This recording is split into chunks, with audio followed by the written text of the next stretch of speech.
मुनिवर श्री क्षमा सागर जी गुरु के चरणों में सत सत वंदन, सत सत वंदन।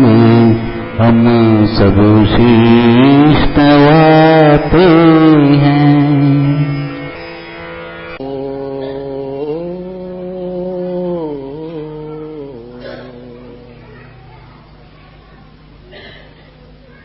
भौबीजाङ्कुरजनना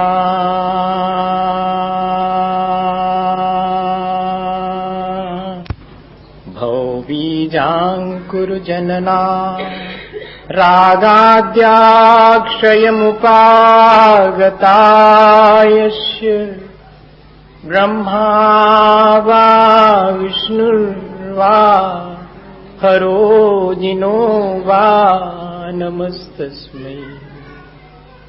जो विद्यादि सागर सुधी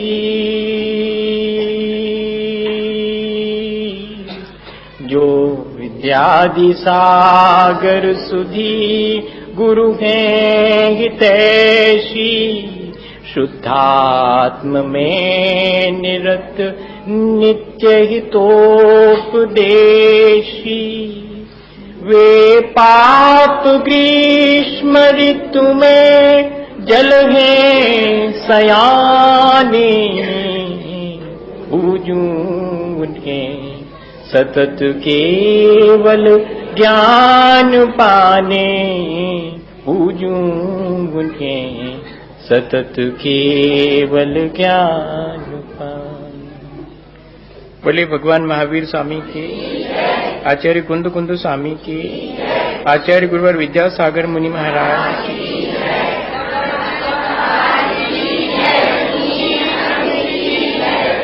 हम सभी लोगों ने पिछले दिनों एक ही बात पर विचार किया है कि जैसे बने अब हमें अपने जीवन को अच्छा बनाने का विचार शुरू करना चाहिए और उस विचार में रोज रोज दृढ़ता आती चली जावे, ऐसा भी पुरुषार्थ करना चाहिए। श्रद्धा हमें सहारा देती है, श्रद्धा हमें अच्छा बनने के लिए प्रेरणा भी देती है। और अगर हम श्रद्धा के साथ बताए हुए रास्ते पर चलें तो श्रद्धा हमें चलने में मदद भी करती है। आने वाली विपत्तियों में हम कैसे धैर्य रखें, ये भी श्रद्धा ही हमें सिखाती है। इतना ही नहीं, कभी हम चूक जाएं तो हमारी उस भूल को सुधारने के लिए भी श्रद्धा ही हमें मार्ग दिखाती है।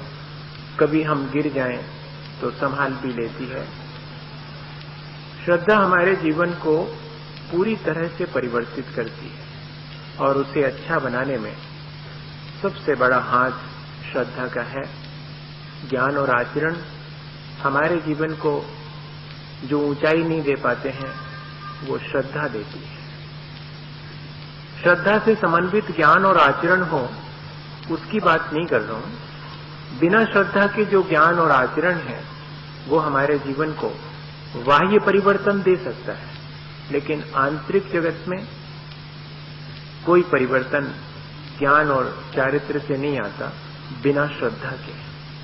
इसलिए सबसे पहले अपने जीवन को अच्छा बनाने के लिए जरूरी है कि हम अपने भीतर श्रद्धा और समर्पण प्रकट होने में के लिए तैयारी करें। श्रद्धा कहीं से आने वाली चीज नहीं है। समर्पण कहीं और से एडॉप्ट किया जा सके ऐसा भी नहीं है। वो हमारे भीतर है, लेकिन हमारे मोह, हमारी अज्ञानता, हमारा जो मिसकॉन्सेप्शन है उसकी वजह से वो ढक गया है। हम निरंतर रोज रोज विचार की प्रक्रिया से उस आवरण को हटाएं तो श्रद्धा हमारे भीतर अपने आप प्रकट होती चली जाएगी। इतना ही पुरुषार्थ हमें करना है। श्रद्धा को लाने का पुरुषार्थ नहीं करना है, श्रद्धा के मार्ग में जो बाधाएं हैं उनको हटाने का पुरुषार्थ। गुणों को हमें कहीं से लाना नहीं है, वो हमारे भीतर हैं, लेकिन वे जिन परतों में ढक गए हैं उन परतों को हटाना, ये हमारा अपना पुरुषार्थ है। अज्ञेय जी ने लिखा है कि सबके भीतर सोता है एक निर्मल जल का स्रोत, इस इंतजार में कि कोई आए और ऊपर की परतें हटाए और एक नई धार बहाए। हम सबके भीतर अच्छाइयों का झरना है, अच्छाइयों का स्रोत है, लेकिन हमारी अपनी अज्ञानता, हमारी अपनी असावधानी से वो विलुप्त प्राय हो गया, हमारे भीतर ही दब करके रह गया है। उसे हटाने की प्रक्रिया हम कर रहे हैं कि ऊपर की परतें हट जाएं और हमारे अंदर की जो श्रद्धा और समर्पण की सामर्थ्य है वो प्रकट हो जाए, ताकि हम अपने जीवन में जो कुछ भी बाहर घटित होते देखते हैं उसकी वास्तविकता को जान सकें। और वास्तविकता तभी मालूम पड़ती है जब हम अपनी आंखें राग द्वेष से मुक्त कर लेते हैं। जब हम श्रद्धा की आंख से चीजों को देखने लगते हैं तब वास्तविकता दिखाई पड़ती है। इन दो आंखों से तो क्या दिखाई पड़ता है? अपना मन खट्टा होता है, अपना मन अच्छा नहीं होता तो सारी दुनिया बेमानी मालूम पड़ने लगती है, सब कुछ उदास सा दिखने लगता है, और मन जरा प्रसन्न हो, अच्छा हो तो सब अच्छा लगने लगता है। लेकिन वास्तविकता क्या है? फिर भी हम उससे चूक जाते हैं।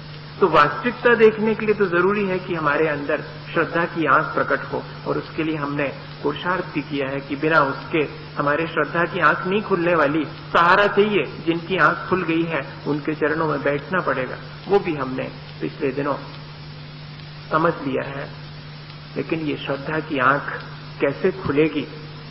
जब रवीन्द्रनाथ ने अपनी गीतांजलि लिखी और उस पर उन्हें नोबेल प्राइज मिला, तब उनके पड़ोसी ने एक दिन अचानक उनसे पूछ लिया कि जिस गीतांजलि में परमात्मा की स्तुति गाई है, कभी उस परमात्मा से साक्षात्कार हुआ या कि ऐसे ही लिख दिया?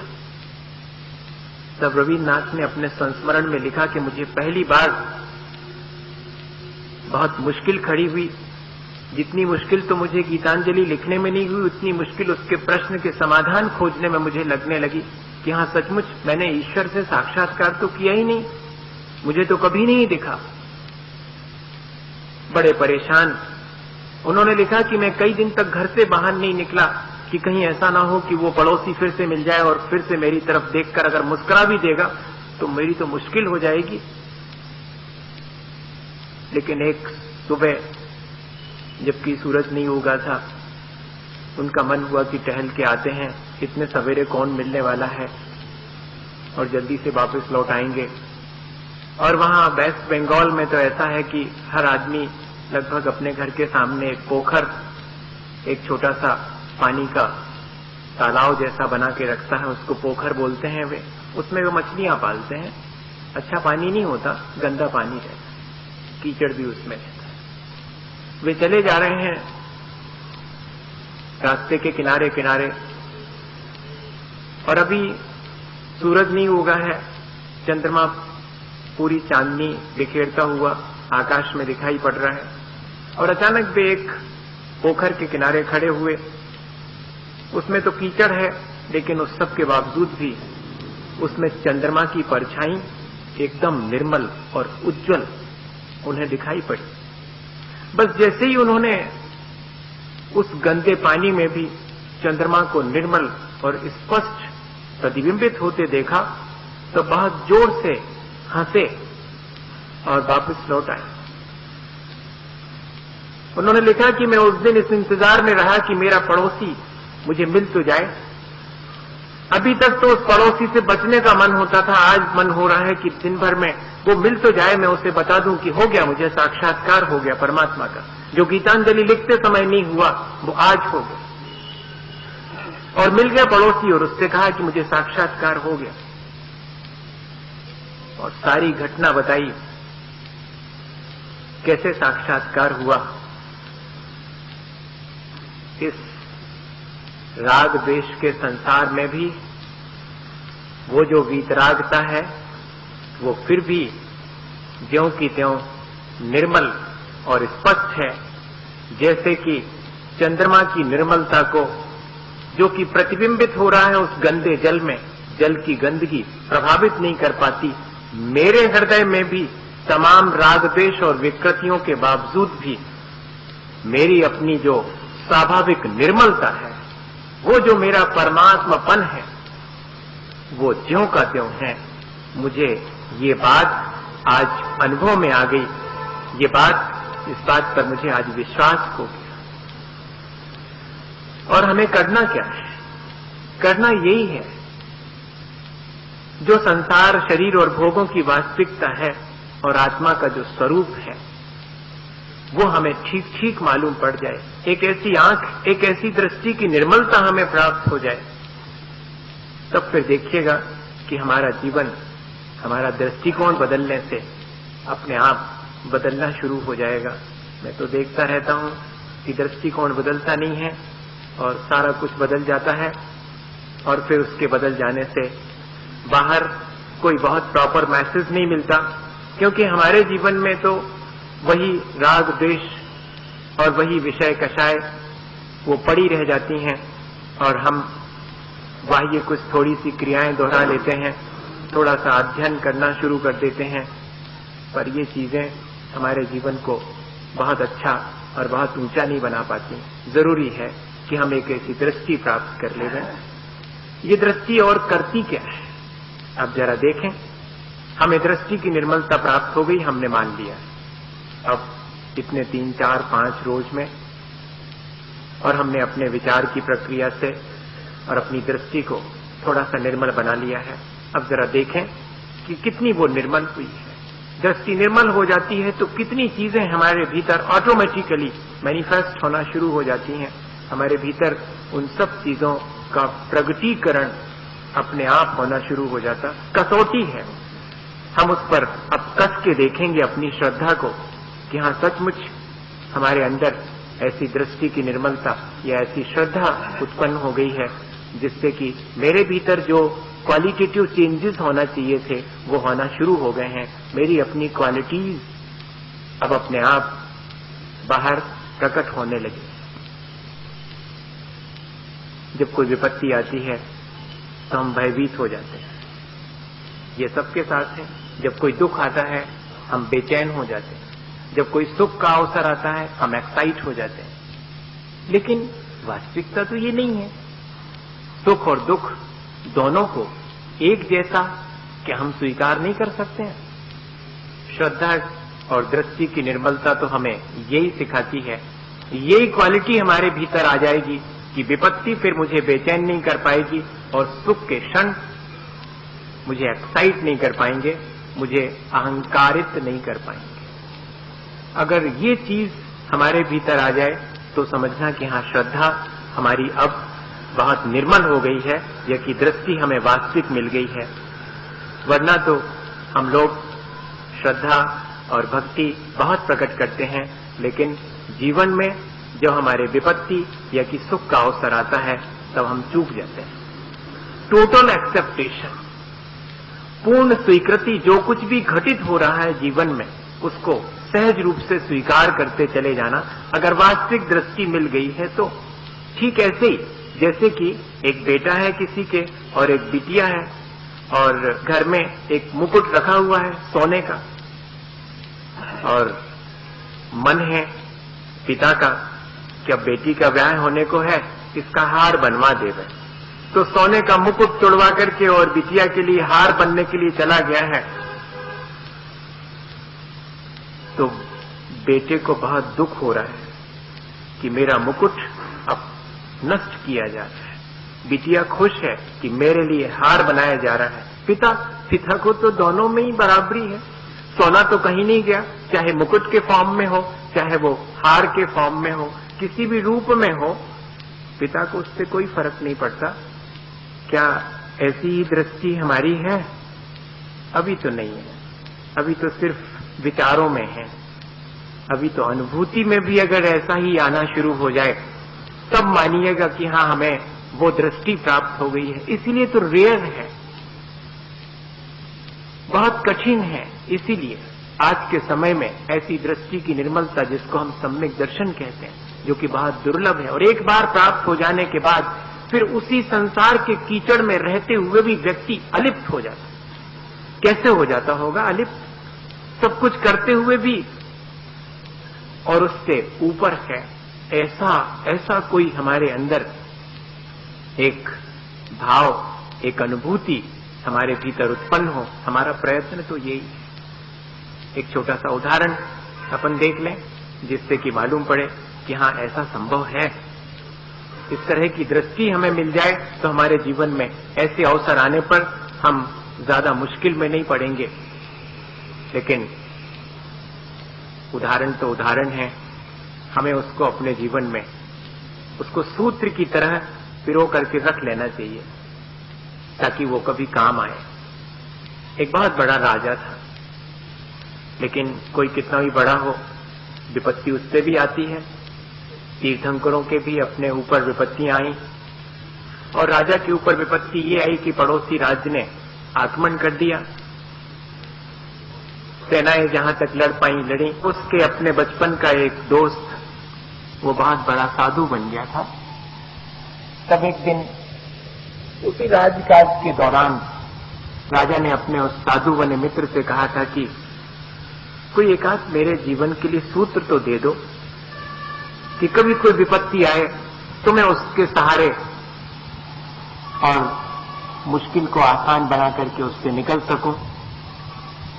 अब चूंकि मित्र था और साधु तो सबका ही मित्र है, सबके कल्याण की भावना जिसके भीतर है वही तो साधु है।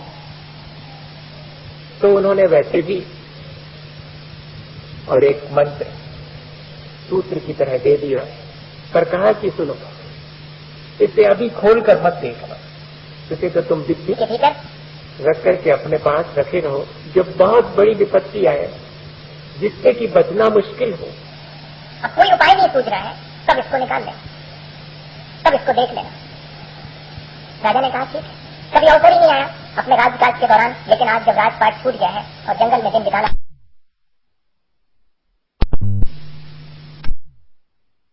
के भीतर रख करके अपने पास रखे रहो। जब बहुत बड़ी विपत्ति आए जिससे कि बचना मुश्किल हो, अब कोई उपाय नहीं सूझ रहा है, तब इसको निकाल लेना, तब इसको देख लेना।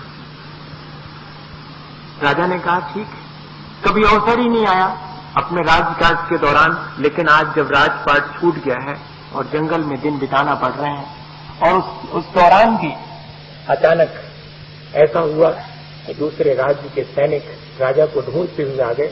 अब राजा को वहां जंगल से भी भागना पड़ा और भागते भागते घोड़े पर और एक ऐसे स्थान पर पहुंचे कि जहां सामने खाई है और पीछे सैनिकों के आने की आवाज आ रही है। अब ऐसी स्थिति में क्या किया जाए?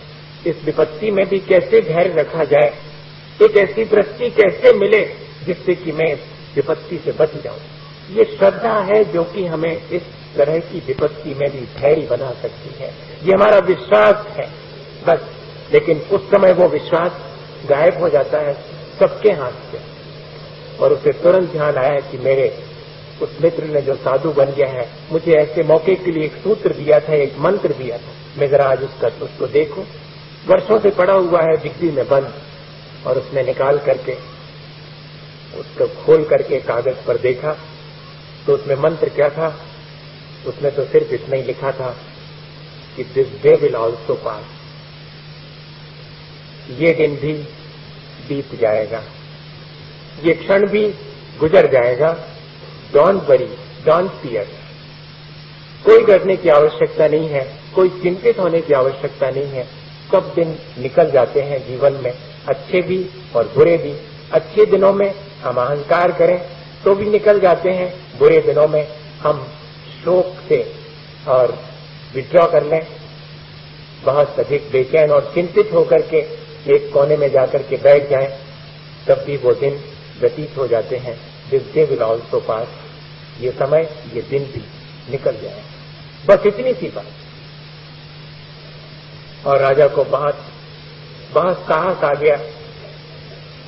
राजा ने पीछे मुड़ करके देखा, आगे तो खाई है, पीछे मुड़ के देखा तो पता नहीं ऐसा कोइंसिडेंस हुआ, ऐसा संयोग हुआ कि वे सैनिक जिस रास्ते पर राजा गया था वहां न जाकर के दूसरे रास्ते पर मुड़कर उसे और आगे खोजने चले गए और राजा उस विपत्ति से बच गया। और बच ही क्या गया, फिर से अपने सैनिकों को जोड़कर उसने अपना राज फिर से ले लिया। और अब जीत का जश्न मनाया जा रहा है, जीत की खुशियां मनाई जा रही हैं। राजा अपने दरबार में सिंहासन पर बैठा हुआ है और अचानक इतने सारे खुशी के माहौल में और उसे फिर वही बात याद आ गई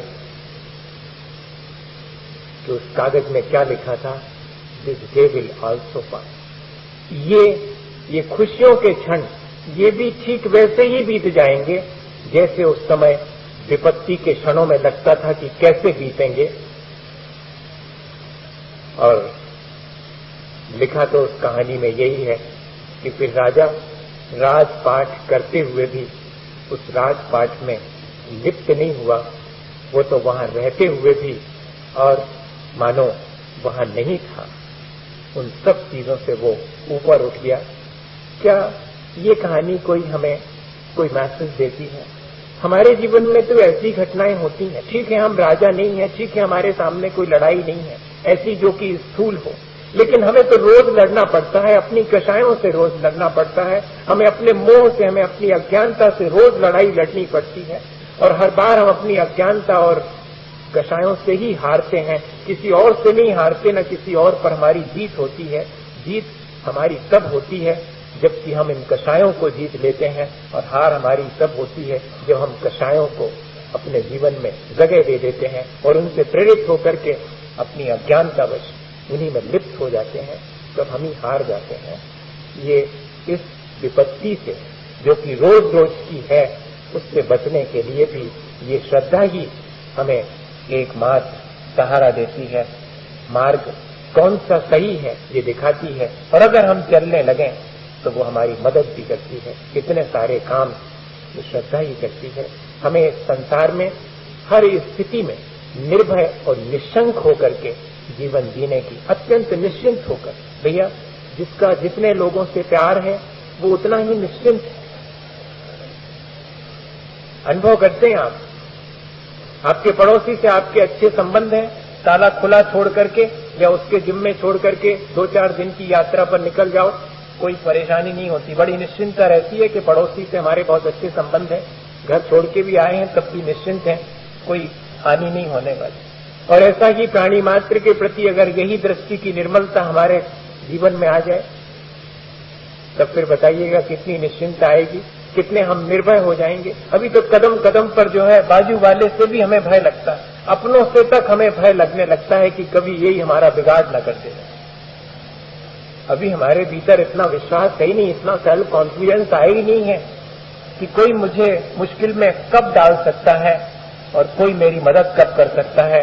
दोनों स्थितियों में मेरे अपने भीतर के जो कर्म हैं वही इसमें सहयोगी बनते हैं, चाहे विपत्ति आवे और चाहे मेरे जीवन में कोई सुख के अवसर आवे। ऐसी अगर दृष्टि हमें प्राप्त हो जावे, हम इतने निशंक हो जावे, तो ये एक क्वालिटी है, ये उस सम्यक दर्शन के साथ होने वाली एक विशेषता है। हम अपने भीतर झांक के देखें, रोज रोज तो पूजा करते हैं, रोज रोज भगवान के प्रति अपनी श्रद्धा व्यक्त करते हैं, गुरुजनों के प्रति भी करते हैं। क्या हमारे भीतर ऐसी निश्चिंतता आ पाई है, ऐसे निर्भय हम संसार से हो पाए हैं? अभी तो लगता है कि आज तो स्वास्थ्य ठीक है, कल गड़बड़ ना हो जाए, रोग जन्य भय हमें, इस भाव में तो, इस संसार में तो मेरा सब कुछ ठीक चल रहा है, अगले भाव का क्या होगा? यहां पर भी तो ठीक है, लेकिन और कहीं जाऊंगा तो और कोई मुश्किल ना खड़ी हो जाए। यहां मैं कितना असुरक्षित हूं, मेरी सुरक्षा करने वाला अपना कोई नहीं है, अकस्मात मेरे ऊपर कोई विपत्ति ना आ जाए। कितने तरह के भय हैं हमारे जीवन, हम क्षण भर भी निश्चिंत होकर के नहीं जी पाते हैं, जबकि हम भगवान के चरणों में बैठ करके जो निश्चिंतता पाते हैं, क्या वो निश्चिंतता हमारी अपनी संसार में बनी रहती है? बनी रह सकती है अगर हमारी अंदर दृष्टि निर्मल हो जाए, हमारा विश्वास धीरे धीरे करके इतना मजबूत हो जाए अपने प्रति ही, अपने स्वभाव के प्रति, अपनी उस परम निर्मल अवस्था के प्रति यदि हमारा श्रद्धान अत्यंत प्रगाढ़ हो जाए, तो ये चीज बहुत आसान है। विनोबा के जीवन में उन्होंने लिखा कि मुझे अंधेरे से और अपनी परछाई से भय लगा करता, और मेरे दोनों भय माने, एक तो श्रद्धा से और दूसरे तर्क से, ज्ञान से, दोनों भयों से मुझे मुक्त कर दिया। अंधेरे के भय से तो श्रद्धा से मुक्त कर दिया, जैसे ही श्रद्धा आई वैसे ही अंधेरे से भय मेरा मिट गया। मुझे अंधेरे में जाने में बहुत डर लगता था, तो माँ कहती थी जरूर से, जब अंधेरा जहां होता था कि जाओ फलानी चीज उठा के ले आओ, वो सामान उठा के ले आओ। मुझे बहुत डर लगता था, मैं कहता था कि माँ मुझे डर लगता है, मैं वहां नहीं जाऊंगा। तो माँ कहती थी कि मैं तो हूं, मैं आवाज दे रही हूं, तुम आगे चलते जाओ और सुनो। जब डर लगने लगे तो भगवान का नाम लेना, जोर जोर से भगवान का नाम लेना, तो डर नहीं लगेगा। और फिर जब विनोबा चले जाते थे और बीच में तो डर लगने ही लगता था, माँ आवाज देती जा रही, हाँ आप पहुंच गए होगे, उठा लाओ, डरना मत, और डर लगे तो भगवान का नाम ले लेना। तो वो लिखते हैं कि मैं जोर जोर से भगवान का नाम लेने लगता था और अंधेरे में से सामान उठा के ले आता था। 2-4 बार में मेरे अंदर ये विश्वास आ गया कि मुझे डर ही लगता है, वहां मुझे कोई विपत्ति आने वाली नहीं है और मैं निर्भय हो। अभी अपन तो भगवान के चरणों में घंटों बैठने के बाद भी और अपनी छोटी छोटी सी सांसारिक चीजों से भयभीत हो जाते हैं, चिंतित हो जाते हैं। पता नहीं क्या होगा मेरे जीवन का, क्या होगा, जो मैंने बोया होगा वो मैं काटूंगा, जो मैं बो रहा हूं वो आगे फसल मेरे जीवन में आने वाली है, इससे ज्यादा क्या होगा। लेकिन ये विश्वास कौन दिलाएगा? कोई और दिलाएगा? कोई नहीं दिला सकता। कोई हमारे चारों तरफ हमें प्रोटेक्ट करके भी खड़ा हो जाए तब भी हम भयभीत हो सकते हैं। चारों तरफ का वातावरण अगर हमें निर्भय भी करना चाहे और हम भयभीत हैं, तो वो वातावरण भी हमें निर्भय नहीं कर सकता है। हमारा अपना आत्मविश्वास, हमारी अपनी श्रद्धा, हमारी दृष्टि की निर्मलता, यही हमें निर्भय कर सकती है और निश्चंक कर सकती है। और दूसरा भय उनको लगता था परछाई से।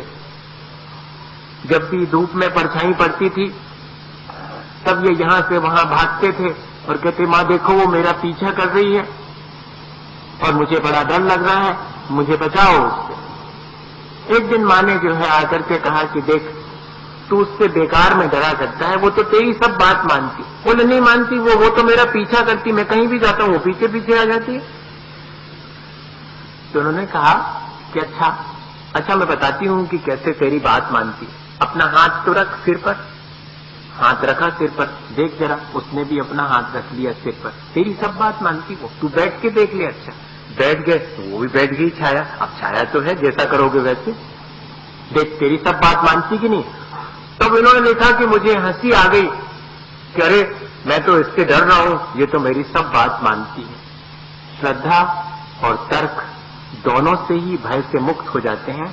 श्रद्धा के साथ तर्क का कोई मेल नहीं है हालांकि, पर ध्यान रखना, सम्यक दृष्टेर भवति नियतम ज्ञान वैराग्य शक्ति।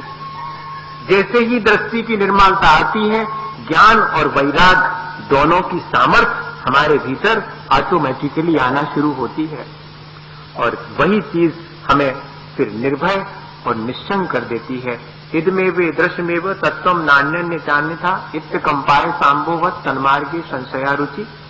अगर आचार्य समंतभद्र स्वामी के चरणों में बैठेंगे तो वो कहेंगे कि ऐसी निश्चंकित दृष्टि होनी चाहिए, ऐसा दृष्टि में निश्चिंता होना चाहिए और ऐसा निस्संदेह हमारा जीवन होना चाहिए कि जो भगवान ने मेरे कल्याण के लिए कहा है, मेरी आत्मा का जो स्वरूप कहा है, हाँ वास्तव में वही मेरा स्वरूप है।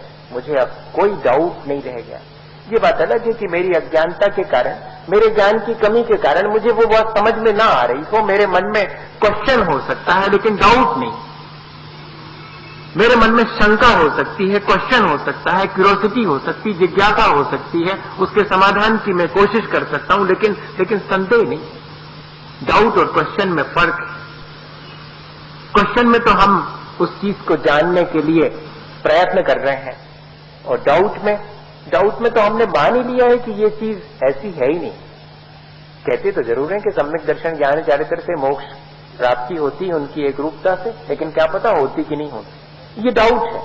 लेकिन सम्यक दर्शन ज्ञान चारित्र से होती है, कैसे होती होगी, क्या स्वरूप है सम्यक दर्शन का, ये जानना बिल्कुल अलग बात है।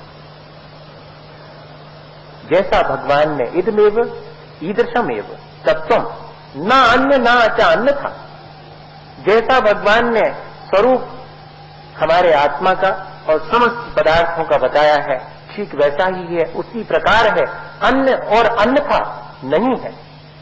ऐसी जो हमारे भीतर दृष्टि उत्पन्न हो जाती है, इसको अपन दूसरे शब्दों में कहें, हमारे भीतर अपने प्रति जो विश्वास पैदा हो जाता है, अपने उस आत्म स्वरूप के प्रति जो विश्वास पैदा हो जाता है, उसी का नाम तो दृष्टि की निर्मलता है। और वो यदि हमें एक बार हासिल हो जाए, हमारे मन में कोई संदेह फिर शेष नहीं रहेगा और हम आसानी से अपने जीवन को अत्यंत निश्चिंता से, सब यही चाहते हैं भैया कि निश्चिंता पूर्वक अपना जीवन व्यतीत कर सकें।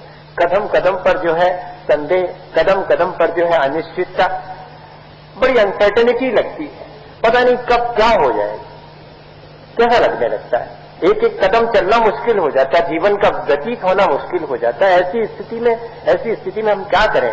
हम अपनी श्रद्धा को और अधिक बढ़ाएं, हम अपनी दृष्टि को इस तरह का बनाएं जिससे कि ये विपत्तियां हमारे जीवन को बहुत विचलित ना कर पाएं, और कभी सुख के क्षण आए तो उनमें भी हम अपने जीवन को और गाफिल ना होने दें।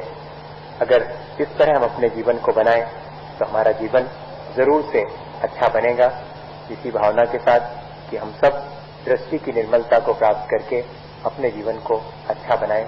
कल फिर अपन देखेंगे कि कैसे हम संदेह से रहित हो सकते हैं, किस तरह के संदेह हमारे जीवन में उठते हैं और उनसे हम कैसे मुक्त हों और कैसे हम अपनी दृष्टि को निर्मल बनाएं, इसी भावना के साथ कि हमारा जीवन इन सब बातों को अपने जीवन में लाकर अच्छा बन सके। बोले आचार्य गुरुवर विद्यासागर मुनि। हे गुरुवर शाश्वत सुख दर्शक यह नग्न स्वरूप तुम्हारा है, जग की नश्वरता का सच्चा दिग दर्शन करने वाला है।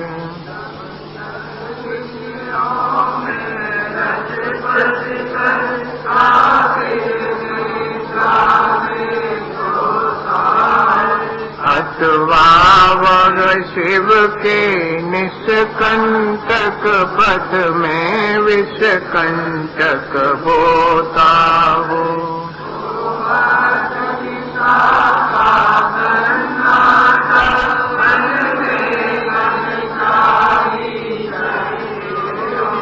तब शांत निराकुल मानस तुम तत्वों का चिंतन करते हो।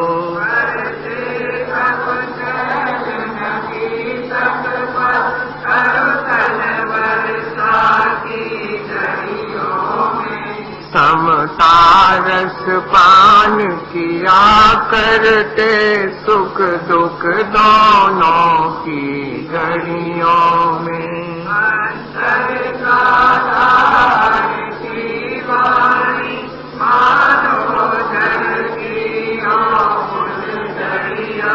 भव बंधन तड़ तड़ टूट करते हो,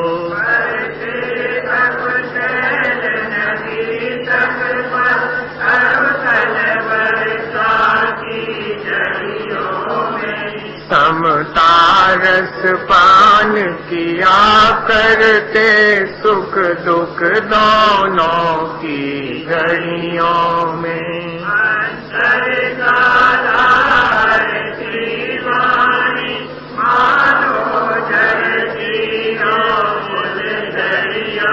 भव बंधन तड़ तड़ टूट पड़े खिल जावे अंतर की कलियां।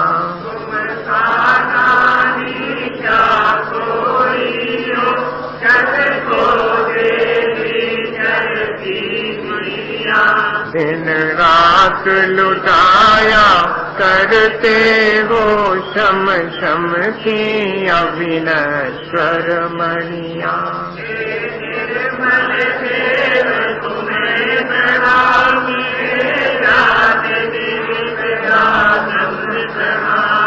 हे शांत शांति त्याग के मूर्तिमान शिव पथ पंथी गुरुवर प्रणाम। मिथ्यातम नाश वेखो ज्ञान के प्रकाश वेखो,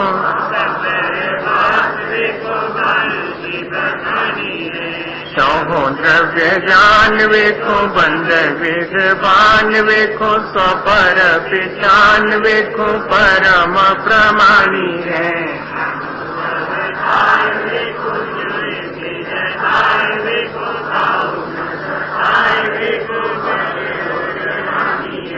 जहाँ तहाँ तार वेखो पार के उतार वेखो, सुख विस्तार वेखो यही जिनवाणी है।